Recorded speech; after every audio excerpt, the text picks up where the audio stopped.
Dando continuidade ao tema uso capião, depois que a gente estudou as formas principais, né, e mais tradicionais também, as mais antigas de uso capião, que são a forma extraordinária e a forma ordinária, nós vamos entrar agora nos chamados uso capiões especiais.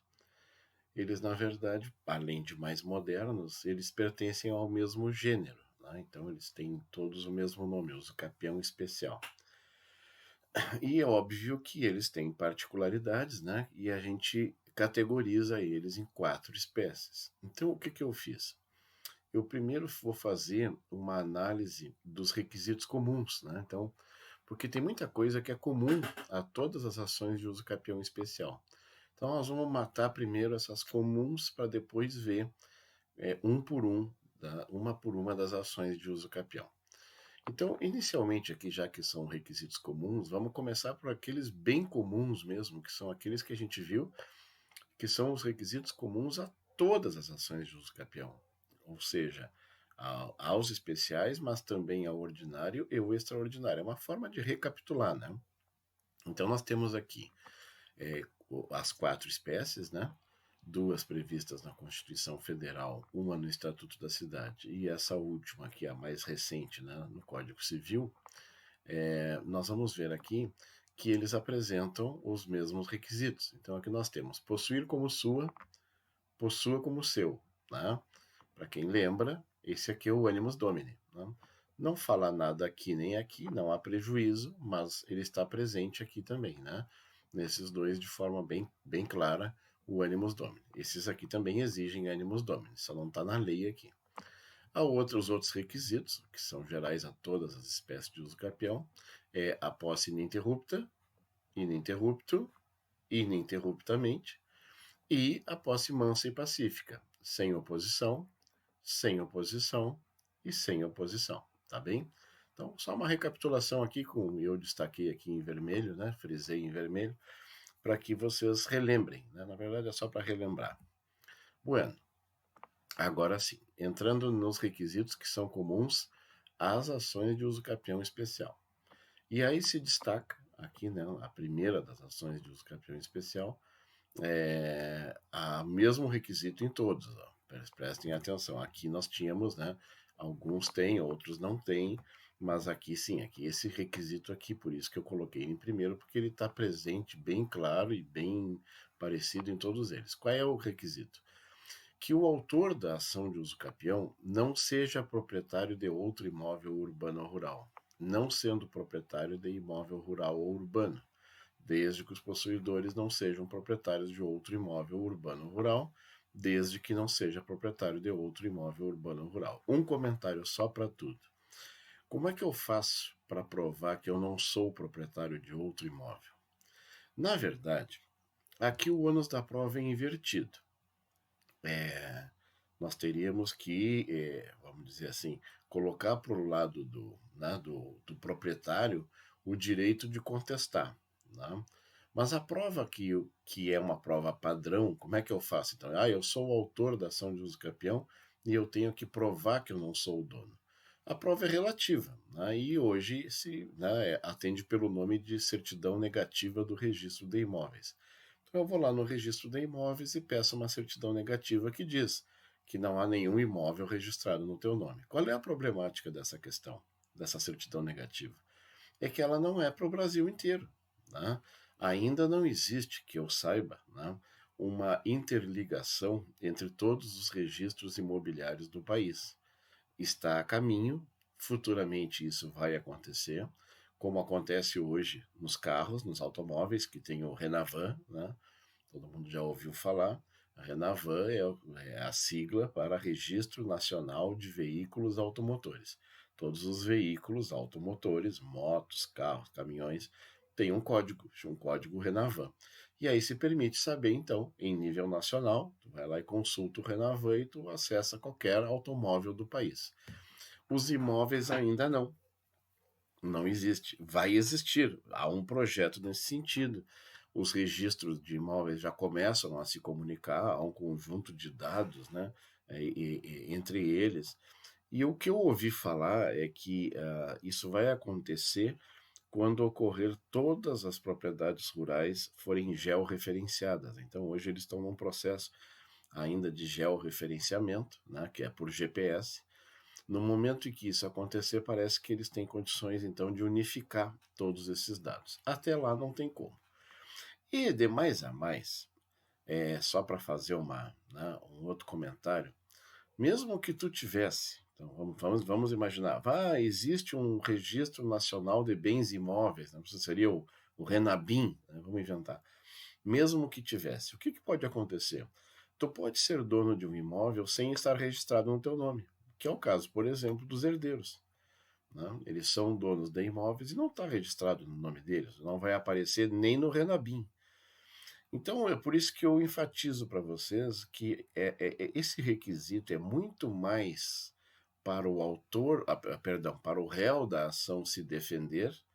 Então, se eu conseguir provar que o autor tem um imóvel, seja de herança, seja numa certidão de registro de imóveis, se eu conseguir provar isso, eu desfaço a pretensão dele, né? Eu contesto a pretensão dele. Então, como eu falei, é quase como um ônus invertido. Não é bem o autor que tem que provar, é muito mais um grande argumento de defesa para o réu, né? Para o requerido numa ação de uso capião especial. Mas ainda tem outra coisinha escondida nesse requisito que eu também faço questão de destacar. Por quê? Porque, na verdade, esse primeiro requisito que a gente está estudando deixa claro que a função do uso capião especial não é de enriquecer uma pessoa, né? Então, não é para acumulação de riquezas. Tanto é que diz, bom, se tu tem outro imóvel, tu não tem por que fazer esse uso capião. Então, não é para gente rica, não é para acumulação de patrimônio. E essa aqui é só a ponta do iceberg. Nós vamos ver outros requisitos e outros textos legais, nós vamos ler, isso vai ficar ainda cada vez mais claro. Então, é importante enfatizar, não seja proprietário de outro imóvel urbano ou rural, exatamente para evitar acumulação de riqueza. Tu não pode enriquecer o teu patrimônio fazendo uso capião especial. Não, ele é um meio para viabilizar a aquisição de uma casa própria, de um lugar para morar, de um lugar para trabalhar. Então, essa é a função, essa é a visão, certo? Ele não é feijão, é uma coisa excepcional, não é por isso que é chamado também de especial. Né? Vamos ao próximo requisito. E aqui, já confirmando o que eu acabei de dizer.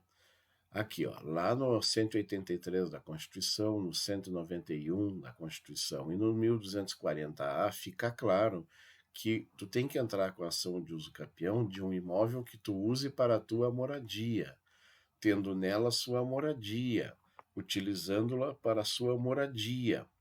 Aqui no artigo 10 do Estatuto da Cidade não fala isso. Ué, mas falava. Essa redação aqui do Estatuto da Cidade é mais recente. Eu não quero mentir para vocês, mas eu acho que é de 2017 esse texto. Até 2017 falava também que tu podia usar para moradia. Aliás, podia não, tinha que usar para moradia. Foi retirada essa expressão, tá bem?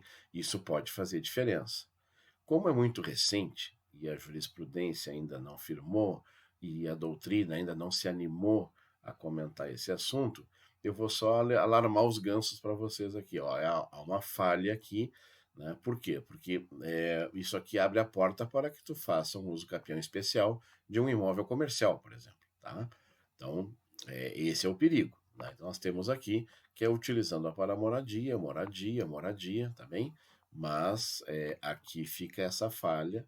Né? Pode ser que a jurisprudência ou a doutrina, até por conta do histórico desse artigo, né, possa rever isso aí, mas em princípio é isso mesmo. Então, é para tu usar para tua moradia.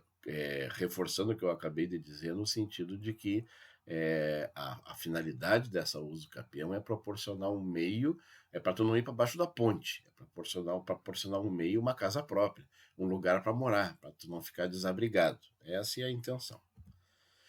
Muito bem.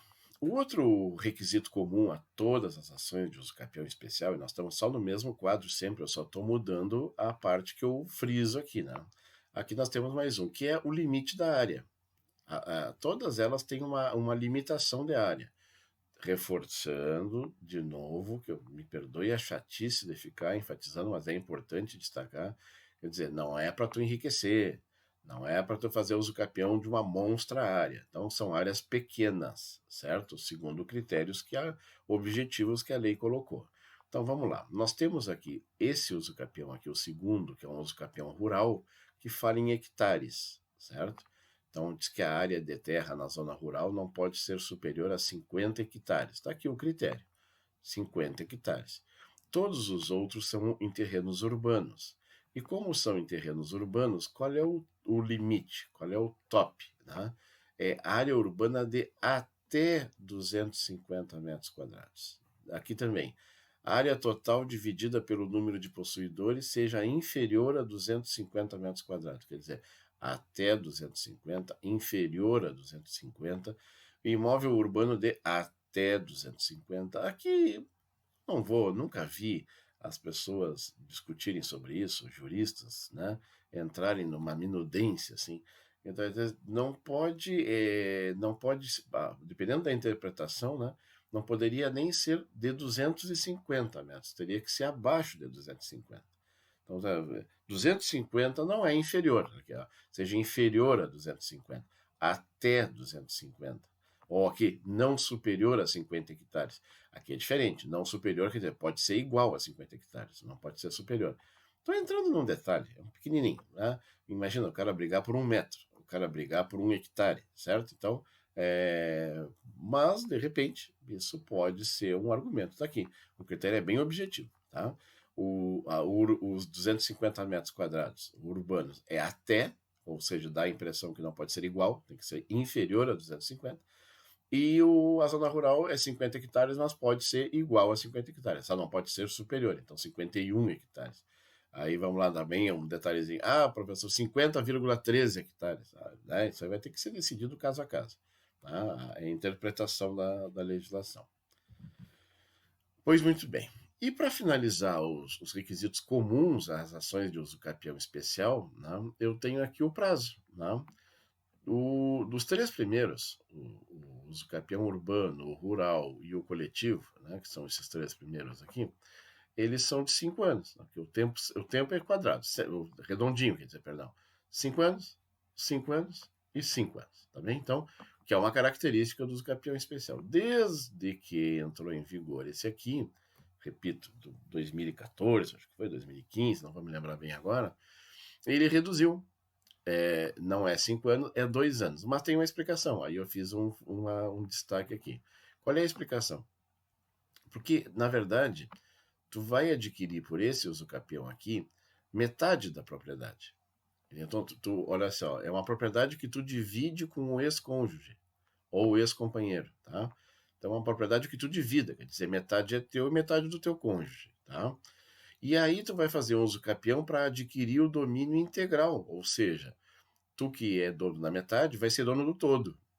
Então, se tu vai adquirir metade de um imóvel que tenha até 250 metros quadrados, parece que fica fácil entender por que se reduziu o tempo, né? Metade da área, metade do tempo, né? Então, há uma coerência, há uma proporcionalidade aqui no critério. Claro que metade seria 2 anos e meio, né? Mas como é para adquirir apenas metade do imóvel, certo? Fica razoável explicar por que é 2 anos. Então, mas o padrão é 5, né? 5 anos, 5 anos e 5 anos. Esse aqui é uma exceçãozinha, um prazo um pouquinho diferente, aí eu fiz uma marcação diferente aqui também para destacar, mas estou justificando. Né? Por que um prazo tão curto? Porque, na verdade, tu vai adquirir metade da área, metade do imóvel. Tu já é dono de uma metade, tu vai adquirir a outra metade. Tá bem? Então, vamos fazer uma pausa aqui no vídeo para não ficar muito comprido.